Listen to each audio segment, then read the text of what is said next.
कलअदम BNA commander Sarfaraz Bangulzai हथियार डालकर 70 साथियों समेत कौमी धारे में शामिल।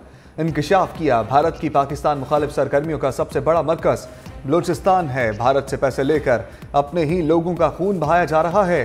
कलअदम तंजीम मज़मूम मकासद के लिए ख़वातीन को इस्तेमाल कर रही है। कलअदम तंजीम के कमांडर्स को अफगानिस्तान में बंगले और गाड़ियाँ दी जा रही हैं। बलूचों से अपील करूंगा, खुद को इस तहरीक से अलग कर लें। निगरान वज़ीर इत्तलात बलूचिस्तान जान अरचकज़ई ने कहा, सरफराज बंगलजई को दुश्मन की साजिश समझ आ गई। मजीद कई लोग कौमी धारे में शामिल होना चाहते हैं। गुलजार शंबे की अलहदगी के बाद सरफराज बंगलजई BNA के कमांडर बन गए थे।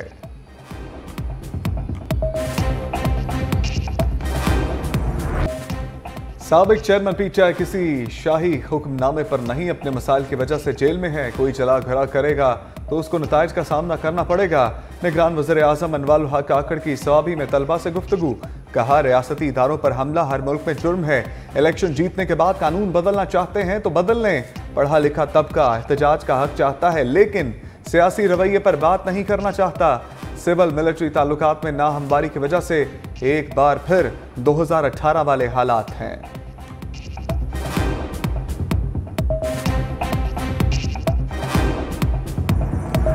इंतखाबी दंगल सच गया। नवाज शरीफ, बिलावल भुट्टो, आसिफ जरदारी, शहबाज शरीफ, मरियम नवाज, जहांगीर तरीन मैदान में उतरने के लिए तैयार। कागजाती नामजदगी ले लिए। इलेक्शन कमीशन ने ज़ाब्ता इखलाक जारी कर दिया। सियासी जमातें जनरल नशस्तों पर 5% टिकट्स खवातीन को देने की पाबंद होगी। सदर, वज़ीर आज़म, चेयरमैन, डिप्टी चेयरमैन, सेनेट और पब्लिक ऑफिस होल्डर के इंतखाबी मुहिम में हिस्सा लेने पर पाबंदी। इत्तलाक निगरान हुकूमत पर भी होगा। उम्मीदवारों को इंतखाबी निशानात 13 जनवरी को अलॉट किए जाएंगे।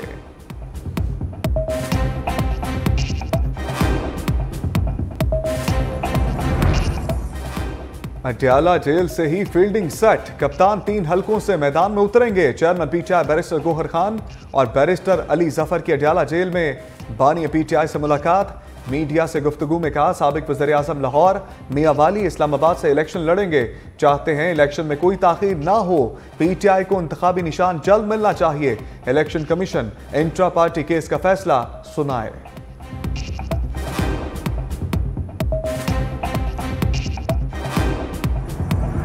नवाज शरीफ क्यों निकाला से क्यों नहीं निकलते, माजी के कैदी बनकर रह गए। कहा, झूठे केसेस बनाने की क्या जरूरत थी, हमें निकालने के लिए पैनामा से अकामे पर आ गए। बेटे से तनख्वाह ना लेने के जुर्म में उम्र भर के लिए नाअहल कर दिया। कहाँ लिखा अवाम के वज़ीर आज़म को ऐसे घर भेज देंगे। किसी से क्या शिकवा करूं। एक शख्स को लाने के लिए उसे सादिक और अमीन डिक्लेयर किया गया। तरक्की का पहिया बिठा दिया गया।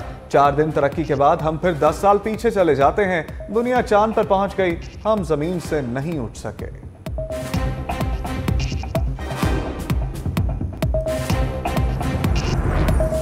एक अनार 100 बीमार। नवाज लीग को तहादियों के साथ सीट एडजस्टमेंट पर शदीद दबाव का सामना।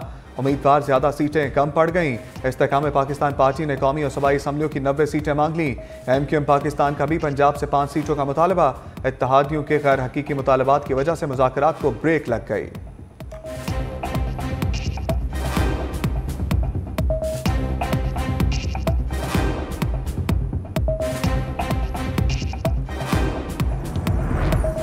MQM पाकिस्तान का नामजदगी फार्म जमा करने की तारीख में इजाफे का मुतालबा। डॉक्टर खालिद मकबूल सदीकी ने चीफ इलेक्शन कमिश्नर को तहरीरी दरख्वास्त जमा करा दी। कहा, कागजात नामजदगी का दिया गया 3 दिन का वक्त बहुत कम है।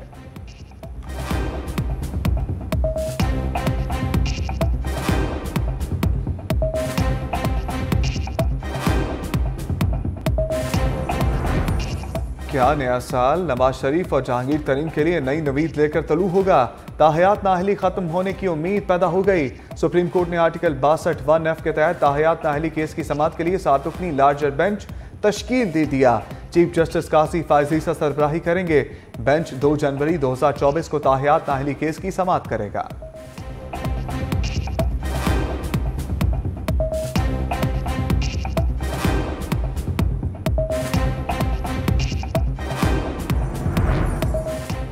पाकिस्तान बार और सुप्रीम कोर्ट बार के बाद पंजाब बार कौंसिल का भी हल्का बंदी और इंतखाबी तरीक़ाकार पर इज़हार तशवीश। पाकिस्तान बार कौंसिल का शफाफ इलेक्शन करवाने के लिए स्टेक होल्डर्स को एतमाद में लेने का मुतालबा।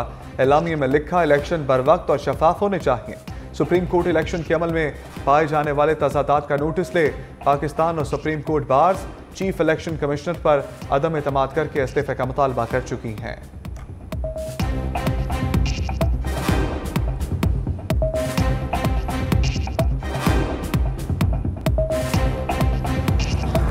मियां वाली की सियासत में बड़ी हलचल। पीटीआई के साबिक एमएनए अमजद अली खान भी पार्टी छोड़कर चल दिए। वीडियो पैगाम में 9 मई वाकयात की मजम्मत और पार्टी छोड़ने का ऐलान। इलेक्शन भी नहीं लड़ेंगे। अमजद अली खान ने दहशतगर्दी अदालत में 1 माह कबल गिरफ्तारी पेश की थी।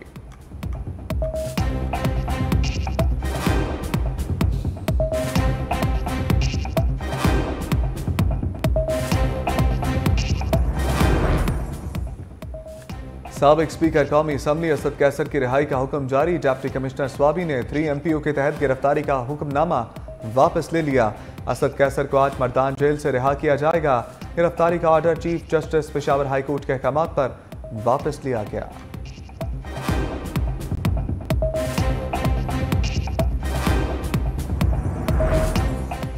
पूरे पाकिस्तान को पालने वाले कराची के लोगों को बुनियादी सहूलियात मैसर नहीं। MQM के अलावा कोई कराची की खिदमत नहीं कर सकता।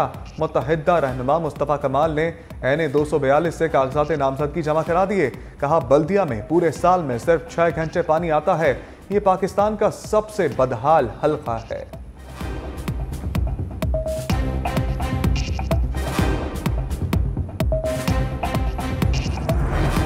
पीटीआई रहनुमा सरदार लतीफ खोसा का कागजात नामजदगी के हसूल में मुश्किलात का शिकवा। कहा कैसी लेवल प्लेइंग फील्ड है, कागजात नामजदगी भी नहीं मिल रहे। निगरान हुकूमत पीटीआई की मकबूलियत से खौफजदा है। नवाज शरीफ चाहते हैं आरओज भी उनकी मर्जी के हों। किसी भी पार्टी पर पाबंदी लगाने का वक्त गुजर चुका।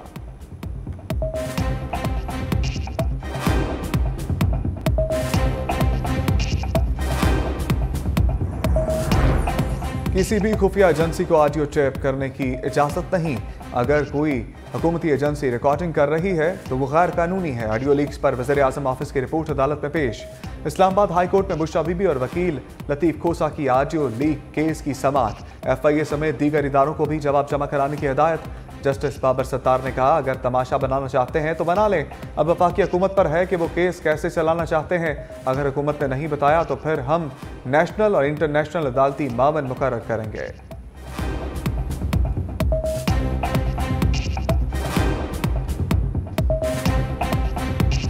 पाकिस्तान स्टॉक एक्सचेंज में मुसलसल तीसरे रोज मंदी। कारोबार का आगाज मुस्बत जोन में हुआ जो बाद में मनफी हो गया। कारोबार के इख्तिताम पर 385 पॉइंट्स की कमी से 100 इंडेक्स 62,448 पर बंद। महंगाई के मारे अवाम पर बिजली का एक और झटका। नेपरा ने डिस्कोस के लिए फी यूनिट कीमत में ₹1.15 फी यूनिट इजाफे की मंजूरी दे दी। बाज़ाब्ता नोटिफिकेशन भी जारी। कराची वालों के लिए बुरी खबर।